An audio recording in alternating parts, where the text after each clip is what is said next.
Mr. President, I ask unanimous consent that the Senate be in a period of morning business with senators permitted to speak therein for up to 10 minutes each. Without objection. Mr. President. The senator from West Virginia. Before turning to the budget resolution pending before the Senate this week, I would like to first discuss the nomination of Loretta Lynch to be Attorney General. Last week, I met with Loretta Lynch to discuss the legality of President Obama's executive actions, and her views concerned me. President Obama and his administration have a record of overstepping legal authority on immigration, implementation of the Affordable Care Act, and imposing anti-energy regulations.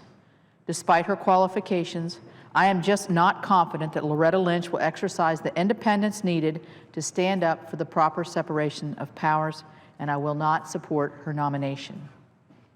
Turning to the budget, I rise today in strong support of this resolution that delivers on the promise to balance our budget without increasing taxes.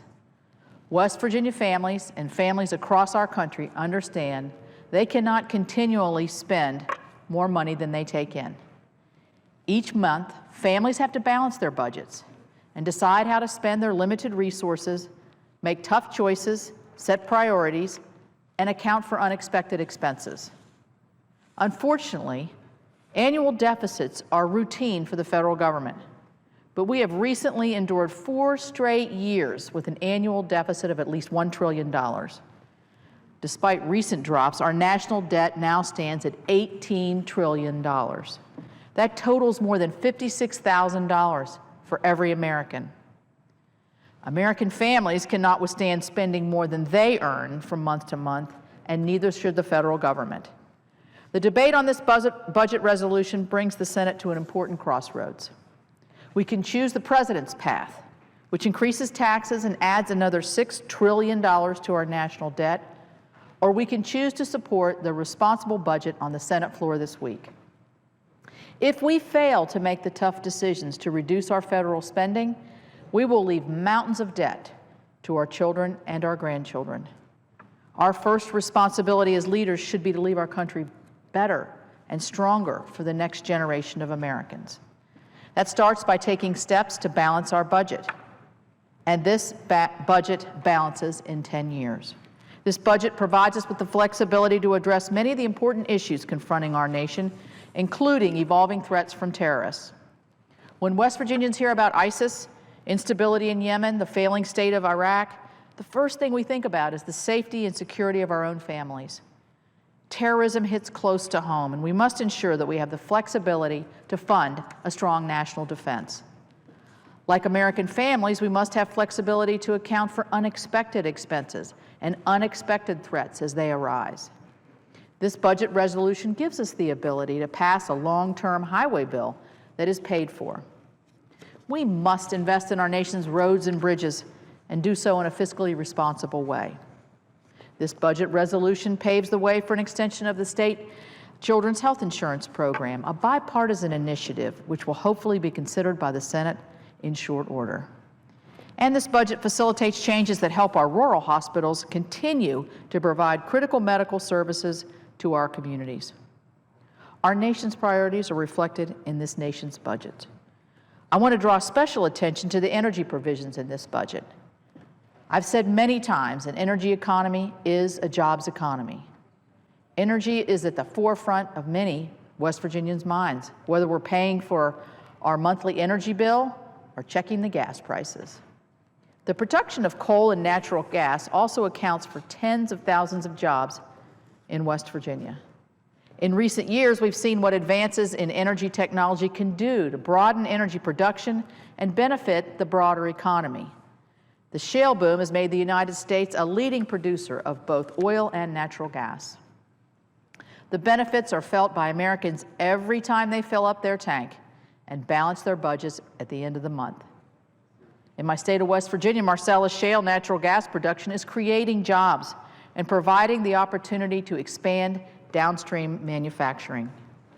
But federal government policies can hamstring our energy economy by slowing the production and use of our resources. West Virginia, unfortunately, has seen that firsthand in our state's coal mining industry, where thousands of jobs have been lost. Just last week, AEP issued layoff notices to employees at 3 West Virginia power plants. These closures are years ahead of schedule, and the early closures are solely because of the federal government's EPA's MATS rule. And yesterday, Patriot Coal announced it was temporarily idling the Paint Creek complex, which employs 400 workers in West Virginia. Coal-fired plant closures driven by EPA emission regulations were cited as part of the problem. The upcoming EPA regulations for carbon emissions from power plants will have an even more devastating effect. Findings from reports from well-respected economic analysis firms shows that costs could get up to $479 billion over a 15-year period, causing double-digit electricity prices in 43 states, price increases in 43 states. Over half of the country's power comes from coal. Yet EPA is predicting that by effectively eliminating 1/2 of our energy production, we will reduce average electricity prices by 8%. Well, somehow that just doesn't add up. How does this impact our federal budget? An energy economy that works will provide the low-cost, reliable electricity to power our broader economy. By contrast, excessive regulation not only means fewer people working in my state's energy sector. Higher cost, less reliable energy is a tax against manufacturing and job growth across the country. That means fewer individuals working, fewer businesses providing jobs, and ultimately fewer government revenues. The budget resolution before us this week recognizes the importance of American energy production. The reserve funds in this budget will improve our energy infrastructure, reform environmental regulations, and promote job growth.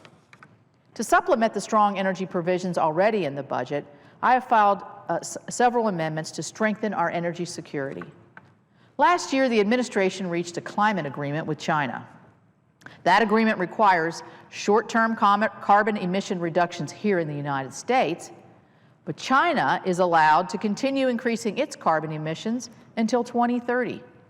That disparity could place the United States at a significant economic disadvantage. My amendment would block any international environmental agreement that would result in serious harm to the United States economy. I've also filed an amendment that would block EPA from finalizing, proposing, or issuing any regulation that would reduce the reliability of the electricity grid. Our economy relies on electricity being available. Families expect that the lights will come on when they flip the switch. They expect to have heat in the winter and air conditioning in the summer. This simple amendment says that no regulation from EPA can imperil access to reliable electricity. Makes sense to me. I urge my colleagues to support the balanced budget that is before the Senate this week, including these amendments, and to support policies that will allow our economy to benefit from America's vast energy resources. The jobs and the revenues that come from energy production can play a significant role in a responsible federal budget. The American people elected us to make government more efficient, effective, and accountable.